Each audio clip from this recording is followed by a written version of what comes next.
used to go to the games on Friday evenings in Donnybrook with mates after school and after study. And then even before that, I used to go with my old lad to the international games, the old Five Nations games in Leinster Road and things like that. So I remember there was like the good French teams back then, and Jean-Baptiste Lafond and Laurent Caban were probably my idols from that kind of vintage growing up. And I remember we used to get seats in the old stand on whatever clubhouse was down towards Lansdowne Road, and Simon Gagan scored a few tries in that corner. I just remember thinking he was the greatest thing since sliced bread, watching him when I was a kid and fellas like that. I used to remember like fellas like Pat O'Hara, who was in the back row, Noel Mannion, these kind of guys. Used to watch Mannion scored a famous try in Cardiff Arms Park, fellas like that. I remember I used to cycle down with my brother on Sunday mornings to Lansdowne. It was probably under 11s maybe, I don't know, probably a bit younger than that. There was quite a few guys from Mary's school and things like that, so that's where I kind of was first introduced to Lansdowne Minis. But then shortly after that, St Mary's set up a Minis, and I went up there, and a few guys from up around that area, more Templeogue, Knockline, Rathfarnham, kind of were involved in that. And then I was playing what was it called, community games at Knockline when I lived up there as well. So that was my first introduction to rugby, and yeah, thankfully it was all very enjoyable. And I used to get red lemonade and pack of King Crisps every day, after every session on a Sunday. So yeah, they're fond memories. When I was in school, it was kind of the dawning of the professional game. It kind of just come in England and Ireland, and there was an opportunity to go into academies, whether it was in England or in Ireland, and you know, thankfully the academy was set up here, and that was an avenue that I went into directly after school, and studied a lot at the same time, and thankfully got a contract here, a development contract, and since then it's all been kind of professional, so it's been good. I remember my first game was 3 minutes over in Swansea in the St Helens ground, and I was on the bench, I think, with Paul Wallace and guys like that, so I was kind of a bit in awe at the time. But it was a great environment for a young guy. I think I was about 18 or 19 when I came in, and like guys like Victor and Trev and Mal and all these kind of guys from St Mary's, you know, looked after me and kind of showed me the ropes, and it was very different then and compared to what it is now. You know, it's a lot more professional, and that has its good points and its bad points. You know, there was a lot more kind of social side of it back then, whereas I don't think you can get away with that anymore. You know, and from going over to England and playing over the years in Leinster, it's really evolved. Training standards, you know, your activities outside the game have really a massive effect on you, so you have to be professional in all aspects of your life.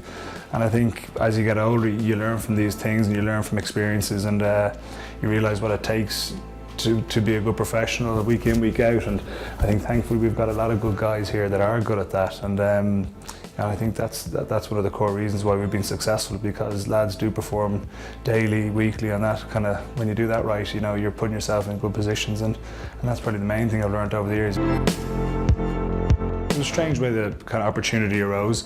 I was out of contract, and Keith Gleeson was going very well here, and there was lots of competition, and I just saw it as an opportunity to go away and learn, you know, and not that I wasn't going to learn here, it was just to get it to kind of grow up and cop on a bit. I was 23, I'd never lived away from home, and I was in a bit of a comfort zone, and I was in a bit of a cocoon, you know, so it was great to get out of my depth and to get into a new and different environment. I was challenged pretty much as soon as you got over there with a different way of thinking and a different way of playing, and you know, thankfully there was very good coaches there with Pat Howard and Richard Cockrell, and the quality of players were very, very good as well, you know, so I learned an awful lot off internationals, seasoned pros, and I also learned that, you know, where I came from wasn't the worst place either, you know.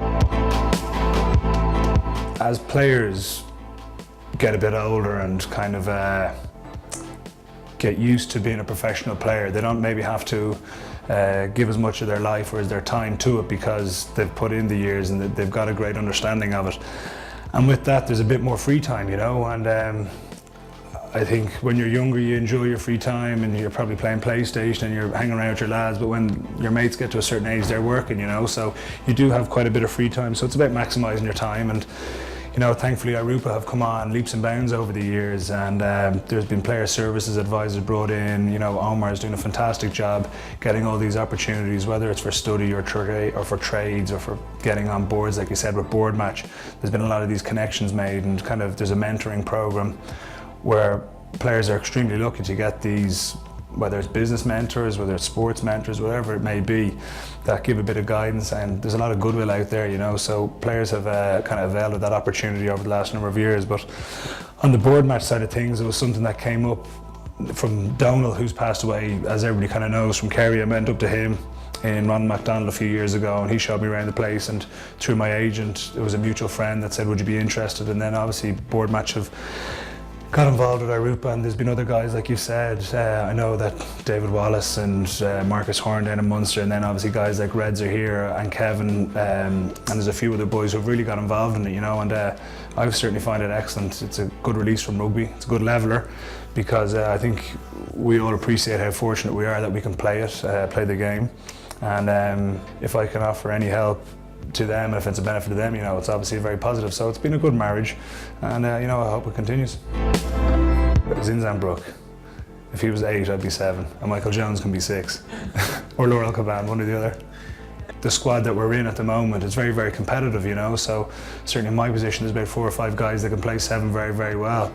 So it's when you get the opportunity, you know, you gotta take it, and you have to be you have to have that responsibility that if you don't play well, you know, you gotta take it on the chin, and whenever you get your next opportunity, you make sure you're gonna take it. So it's about getting your own shop right and making sure that you perform your role to the best of your ability, and if you can do that, you know, you're gonna be all right. So yeah, that's probably my main motivation going into these games, making sure I have my kind of house in order and putting as much pressure on the coaches as possible to pick me every week. So it's not Rihanna or you two or like that? I do like Rihanna, but it's not her, no.